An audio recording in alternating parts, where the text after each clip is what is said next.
All right, welcome back to the channel. So, UConn will face Notre Dame this coming Thursday in a highly anticipated top 10 showdown between these two rival teams. I personally love when UConn and Notre Dame play against each other. The games are always intense. It's These two schools are one of the best college basketball programs when it comes to women's college basketball. So it's the best players going against the best players. Again, the games are just so intense. You can tell both of these teams truly want to win that matchup against each other. It really is a good rivalry when it comes to women's college basketball. Arguably the best rivalry when it comes to women's college hoops. Of course, since '96, they played each other 54 times, and UConn has gotten the best of them with a 39-15 advantage. But yeah, they play each other Thursday. The game's gonna be real good, but I'm not going to lie. I'm gonna have to agree with this ESPN matchup prediction because I think UConn will win this game. It really hurts me to say this because I just love Notre Dame. Notre Dame is one of my favorite teams. They personally have my favorite player in women's college basketball right now, which is Hannah Hidalgo, who I call Grand Theft Hidalgo, Miss Cookies. Oh, if you don't know why I call her Miss Cookies, it's because she leads the nation's in steals per game. She averages 4 steals. She's getting like 4 to 5 steals every game, which is crazy. Um, she's definitely the best def- on-ball defender when it comes to women's college basketball. Uh, Especially one of the best perimeter defenders. She's definitely up there. Love Hannah Doggo, and she plays so much intense defense, which is just a lot of energy. And then look what she does on offense. She goes on to average 24 points. Um, Look at her most recent game against Syracuse. She had a double double, 24 points, 10 rebounds. That's one thing I love about Notre Dame's guards with Hannah Dago and Olivia Miles. Both of them are almost averaging 7 rebounds a game. Two guards that are under 6 foot tall. Olivia Miles 5'10", Hannah's 5'6". Uh, yeah, these are some real tough rebounding guards. Uh, and so is Sonia Citron as well. Sonia Citron, she's over here. She's averaging 6.4 rebounds as well. She's averaging 6 rebounds just like Hannah and Olivia. This is a real good rebounding team. I really feel like for them to win this game, Notre Dame, they're definitely gonna have to rebound extremely well. But the X factor is truly going to be the depth that UConn has. Hence why I believe UConn will win this matchup. I I got UConn winning by like I'm gonna say 6 to 8 points. UConn will win this match. And again, it's because of the depth. If you check out my video about UConn's depth that I made 2 weeks ago, yeah, you would just see this team is loaded. But of course, we can talk about it here. We see this team. They have a lot of players. Notre Dame this season, they're usually going with a 6-man rotation. Neil Ivory, she unfortunately doesn't have that much depth and players on her roster like UConn does. And UConn, they have a lot of players that play really well. Um, and Gino can just switch this lineup any way he wants. But yeah, just look at the numbers that um the players on UConn put up compared to Notre Dame's. And the biggest problem with Notre Dame right now, to me, they're missing their forward, Maddy Westbeld, who's a part of their big four, Maddy, Sonia, and Hannah and Olivia. Of course, Olivia didn't play last season with the injury. But when last season when we saw Maddy, Sonia, and Hannah playing together, when it was when they had that big three going on for Notre Dame, they were playing really really well. And Maddy Westbeld she's going to go somewhere in the top 12 picks in the 2025 WNBA draft. So that just shows you how great of a basketball player she is, man. She's a good player. She shoots the ball extremely well. She's a good rebounder, of course.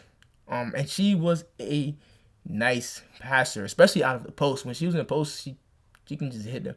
She would just be in the post, playing that UCLA, high post action when they have a post player up in the elbow, high post area, and everybody else is just moving around, and she can just find them. Yeah, Maddy Westbeld is a real good passer, and they're gonna miss her this game, man. They're truly going to miss Maddy. And Sarah Strong has just been balling out for them these last two games. As we see this Saturday against Louisville, 21 points, 8 boards, while shooting 80% from the field, man. And she shot 60% from 3 that game. Yeah, she is balling out.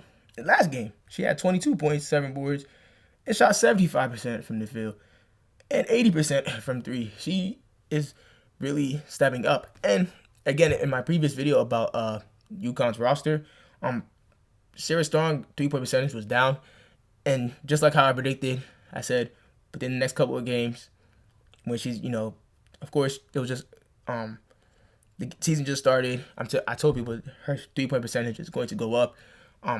Right now she is arguably the best shooting post player in women's college basketball, and Sarah Strong, as we see, she's only a freshman. She's going to get better. She is going to truly be the next star in UConn's women's basketball, because of course this is Paige last season. She's going to be the number 1 pick in the 2025 WNBA draft. But I love Paige, but of course, as we see within these last 2 games, she really wasn't effective offensively. So against Louisville, she, as you see, had 8 points, but she shot 2 out of 11 from the field, which is 18%, and 1 from 6 from 3. And Paige, she's one of the most efficient basketball players I ever seen. She always wants to make the right play at the right time. Some people criticize Paige for this. For some reason, they say, sometimes Paige she's just not aggressive enough. But in my opinion, this is what I like about Paige. So of course, in basketball, sometimes we know it's just not gonna be your night. So she was completely off this game, but she did other things to make up for her bad shooting night. So that's what I like about Paige. As you see, she had 10 boards, and she was deferring to her teammates. She had 6 assists. She didn't shoot good from the field, but in my opinion, this is a good all around complete game. She put up 8 points, but of course it wasn't efficient. But she likes to pass the ball to her teammates when she's not having a good shooting night. There's so many other players that would when they know it's not their night and their shot is just not falling, they will still force the situation and shoot their team out the freaking game. But that's what I like about Paige. She doesn't do that. Last game, the game before the Louisville matchup on December 3rd, she had 11 points, 7 boards, 5 assists, 3 steals. She didn't take that much shots. She shot 4 from 9 from the field, 44%. Pretty good, especially that's a good percentage for a guard. And 2 out of 4 from the 3. Yeah, she does other things to win the ball game, whether deferring to her teammates, playing good on-ball defense, which, in my opinion, she doesn't get enough credit for. Paige, she gives a lot of effort on the defensive end, and she plays pretty good defense. And she's a solid rebounder for a guard as well. As you see, she's averaging 5.5 rebounds this season, and she's a good playmaker as well. She's averaging close to 5 assists, 4.8. And again, she's one of the most efficient players, shooting 56% from the field. She doesn't force shots That's what I love about Paige game. AZ Fudd is back, and she is playing pretty good. Especially coming from two ACL injuries, which is insane to even just think about that. But she's playing pretty good. For a player that just got such a crazy injury, especially twice. Look, she shot efficient from the field last game, 60%, while dropping 18 points. And AZ Fudd, she's one of the best catch and shoot players in women's college basketball. 4 out of 7 threes last game, cashing out. The game before that, she didn't really do that much. 7 points. It was a blowout game. Gino didn't even leave her in the match that long because there's literally just no point of her playing. But a game against a top 25 team, Ole Miss, which is ranked 18th, she balled out in that game. As we see, she had 18 points again, and she was efficient. 8 out of 11 from the field. She's at 72%. She is an efficient shooter. Again, that's what I like about UConn. Their players, they play with a good system. You can call it the Geno system or whatever, but they play a nice system with great precision, passing, and again making the right play at the right time.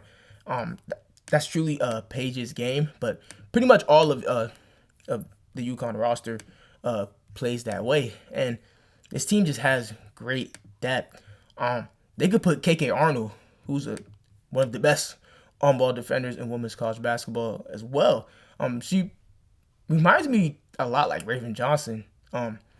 They just wreak havoc on the opposing point guard and just put tremendous on-ball pressure on their opponent. As we see, KK Arnold, she's averaging 1.3 steals. And the numbers really just don't show. She does stuff that doesn't show up on the stat sheet when it comes to defense. Just making it tough for opponents to shoot the ball. Forcing them into take a bad shot or a tough shot. Making the other team's best guard pass the ball and defer to someone else. That's truly KK Arnold's bread and butter in basketball. She's a true defensive specialist. Ice Brady, she hasn't been doing that well this season, but I know with time she's definitely going to step it up. We saw in last season's tournament run, she was playing extremely well when they had her and Aaliyah Edwards in the front court. She was definitely stepping up when it came to the tournament time. So I know Ice Brady will step it up when it comes to this game. El Hafi, again, she's 6'6". Like I mentioned in my that video about UConn, she's just a great presence to have inside. Again, even if she's not blocking shots, it might not just show up on the stat sheet, but just having her presence in the interior will affect, Olivia Miles and Hannah Hidalgo, who like to attack the cup. Of course, Hannah and Olivia can definitely shoot the ball as well, and I believe that's how Notre Dame is gonna play them. I think they're gonna force Hannah and Olivia to definitely shoot the. I think that's how they're gonna play them. They're gonna have them shoot the ball, but yeah, they're gonna really play good defense on Olivia and Hannah. Force them to take outside shots, not driving to the basket, and it's just gonna hinder Notre Dame's offense because those are their two best scorers. So Citron is definitely gonna have to step up for them as well. But that's just my opinion on this matchup. You guys tell me your thoughts and opinions on this game in the comments. And yeah, do you agree with me when it comes to my prediction? Do you think UConn's gonna win this game, or do you think Notre Dame's gonna win this matchup? All right, thank you. Till the next video.